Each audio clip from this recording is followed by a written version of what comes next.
Welcome back, everyone. NicknLex here. Thank you so much for joining me today to this new episode of Music with Nick. Today we got a song sponsored by BMAC, and this is another song by Stanley Clarke. If you saw the Alan Holdsworth video that we put together, that was a lot of fun. That was just you know how crazy I am about Alan Holdsworth, and it was just a pleasure, to hear them together, collaborating. I think the only collaboration I've not heard that would be my dream collab would be Aldi Meola and Alan Holdsworth. I think they knew each other and they knew of each other, but they never played together, having such distinctive styles and also very different because, as you know, Aldi Meola picks every note. He's very staccato and he does a lot of the palm muting. And on the other hand, Holdsworth he picks maybe one note out of 10. The others he plays it all legato, so that gives him that kind of like liquidy sound, and Aldi Meola has that staccato sound. So yeah, that would be nice. But back to the request. This is by BMAC, and he's literally on a mission right now, looking at to finding out new songs that Alan Holdsworth did for other people. Collaborations. I know of at least 20 that I could react to and stuff that I've also listened to already.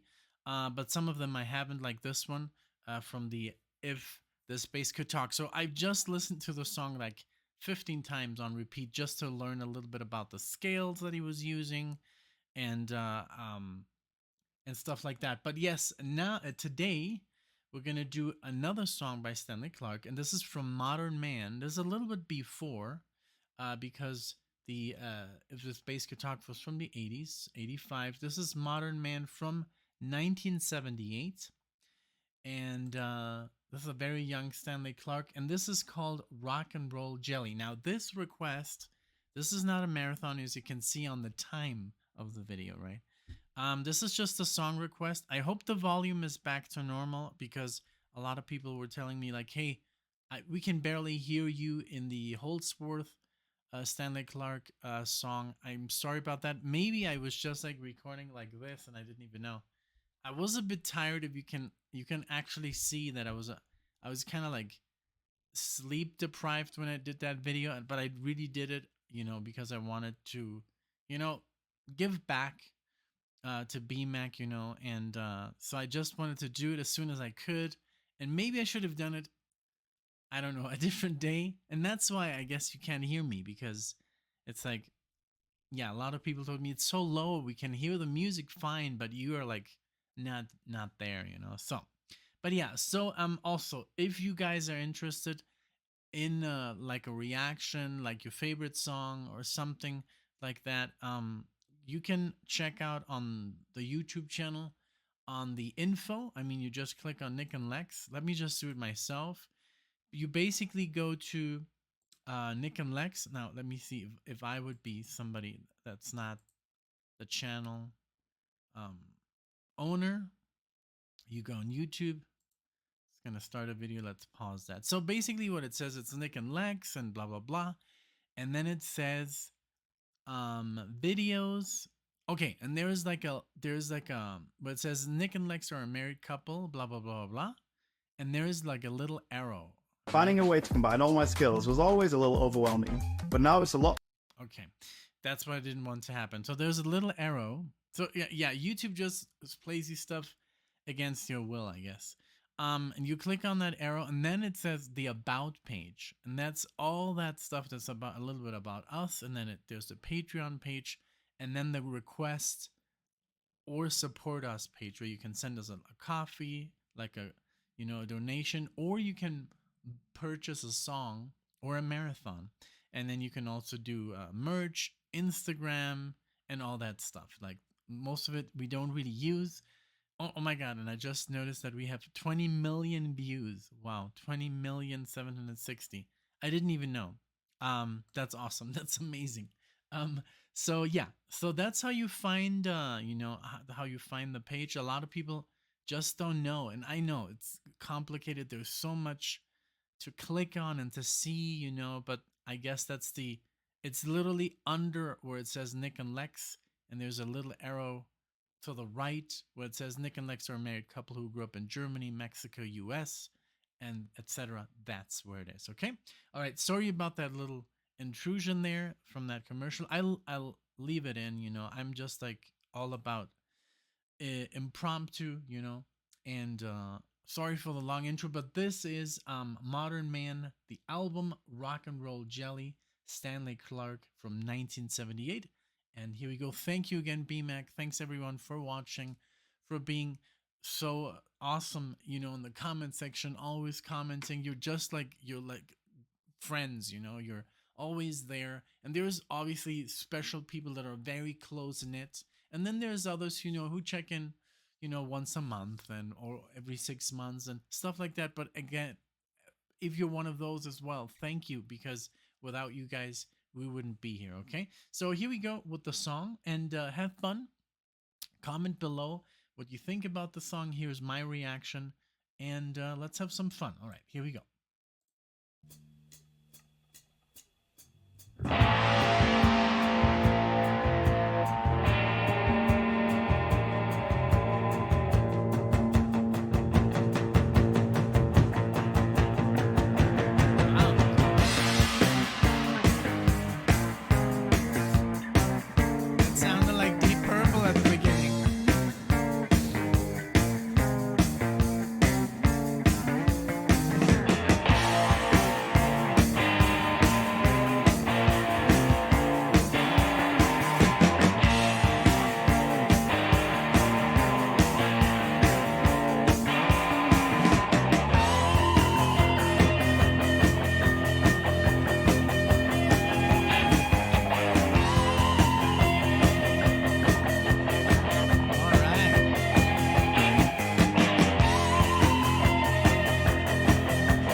stops. It literally stopped there. I guess it goes into the next song. And yes, you heard it right. You see, because I was talking so much about Aldi Meola and Alan Holdsworth, I totally forgot to read uh BMAC's email because, as you can see in the title, who was this man on guitar? Another legend, one of the greatest. Of course, Mr. Jeff Beck. I mean, wow! Like, he also, like, just like Holdsworth, had one of those instantly recognizable sound. The way he would, play with that whammy bar in this very, very unique way. Every song was kind of like a bend. And he would mess with the pitch. Just wonderful, and just like another great rock and fusion player that I love. I love his sound. I love his delay. This is early Jeff Beck, but if you listen to like later stuff, of course, I mean, I've done a lot of Jeff Beck on the channel uh, through BMAC and RG. I haven't heard from RG in a while. I think we saw him in the chat the other day on the live. But Jeff Beck, well, a legend, as well. Obviously, much more recognized, you know, and luckily, and he had a great career and just influenced, of course, millions and millions of guitar players with his unique sound. So this was, I guess, just like a guest appearance on Mr. Clarke's album, and then so here's a little bit of information of the people involved. It says here, not on this track, but on the album. I mean, of course, we have Stanley Clarke on the double bass guitar, piccolo bass, piano, guitar, and vocals. But we have Mike Garson, Jeff Beck on this one, Raymond Gomez on guitar, Jeff Skunk Baxter, Steely Dan, Fame guitar, pedal steel guitar, synth guitar synthesizer. We have Jeff Porcaro, Gary Brown, Steve Gadd. Oh my God, Steve Gadd, and much, much more. So the list goes on. Thank you so much for the information. But this is literally what he wrote to me here at BMAC. Nick, it's time for more Jeff Beck. And I didn't even mention it in the beginning. So I do apologize. But hey, I'll put it in the description. I put him on the thumbnail and everything, just like I put Holdsworth on the thumbnail. Jeff Beck is literally now one of my favorites as well. I have like, let's say, 10 favorite guitar players, and he's somewhere, in there in that on that list. And you would be surprised if you listen to my, maybe I should make a video and why. But it's very difficult to talk about guitar players without people losing their minds, because for some people, some guitar players are just the greatest ones, and I respect that. But it's also a matter of taste, or a matter of where you grew up and how you grew up and what you like, what kind of guitar playing you like. Everybody has a little bit of a different technique and style and sound. So maybe your favorite guitar player could be the one that I like the least, and vice versa. So it's really, really difficult to talk about guitar players, and who's the best and who's overrated, underrated, all that stuff. So it's a hard video to make. So I really would think twice before doing that, because I would have to turn off the comments. I hate doing that, because I do like people, speaking their minds. So, but I just don't want the negativity. People get very toxic when you talk about your favorite musicians versus theirs. So it's just a kind of like a uncomfortable thing to do. But hey, this was an amazing track. I love Jeff Beck. I love Stanley Clarke. I love everything Stanley Clarke has ever done that I've heard. And I've, funnily enough, a lot of people, for example, with Holdsworth, they know him more for when he was the guitar player in a band, not his solo stuff. That's the same thing that happened with Stanley Clarke. I know him more with like Aldi Meola, Gianluca Ponti with projects like that, where he is, a band member, not the head of the band. But this is awesome. Like, I love it. Stanley Clarke is a legend. I would love to go see him. He's still out there making amazing music, and uh, project with Dennis Chambers, Greg Howe. Wonderful stuff. So again, thank you so much, BMAC. This was a wonderful track. I mean, I you could hear that it was Jeff Beck. He has that style, and I love that it was more like a rock. You know, this was much more rock than the other track that we did. But yeah, wonderful. Thank you again so much. Let me know what you think. Which is your maybe favorite Jeff Beck collaboration, or which is your favorite Stanley Clarke collaboration? Or you can only just say, my favorite Stanley Clarke album is this, or my favorite Jeff Beck album is this. But yeah, let me know in the comment section. Again, thank you so much for watching. Thank you for being here, supporting the channel. I'll see you all in the next one.